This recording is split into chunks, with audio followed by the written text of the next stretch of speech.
আজকের পর থেকে কেউ যদি চেষ্টা করে একের থেকে দুই হতে, খোদার কসম করে বলছি আমি মজনু আর মজনু থাকবো না, আমি হিংসক পা হয়ে যাব। আমি আমার সামনে মুরব্বী এবং যারা বুঝলেন সকলকে অসংখ্য ধন্যবাদ। যারা আমার মতো একজন ক্ষুদ্র মানুষের ডাকে এই গুজরাবাজার নামকে আপনারা উপস্থিত হয়েছেন, আমি এই জন্য সকলের কাছে কৃতজ্ঞ প্রকাশ করছি। সম্মানীয় সাথী ও বন্ধুগণ, আমার বলার কিছু নেই। 2008 সালে 29শে ডিসেম্বর আমি এই গুজরাবাজার এলাকা থেকে আমি বিতাড়িত হয়েছি। সম্মানিত সাথী ও বন্ধুগণ, 2008 সালে 29শে ডিসেম্বর যখন আওয়ামী লীগের ঘরে ফলাফল আসে, তখন আমি ভোর 5টায় নামাজ পড়েছি, কিন্তু বাড়িতে থাকতে পারি নাই। আমাকে ওই আওয়ামী লীগ নামক স্বৈরাচার বাড়িতে থাকতে দেয় নাই। আমি তারপরে প্রবাস জীবন যাপন করেছি। আমার এখানে সিনিয়র নেতৃবৃন্দ আছে, তাদের জিজ্ঞাসা করতে পারবেন। আমি প্রবাস থাকার পরেও আমার নামে 4টা মামলা হয়েছে। আমি আজকের মজনু না, আমি সেই মজনু আমার মৃত্যুদণ্ড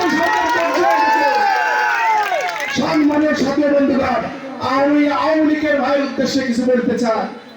16 বছর বহুত খাইছেন, 16টা বছর শয়তান করেছেন ঘরে থেকে, কলকাঠি দাঁড়িয়েছেন, আর মাত্র 26 দিন না যাতে ঘরে বন্দি। আমার সিনিয়র নেতৃবৃন্দের কাছে ফোন আসে, ভাই আমরা কি বের হবো? আমার বন্ধুর কাছে ফোন আসে, আমি কি বের হবো?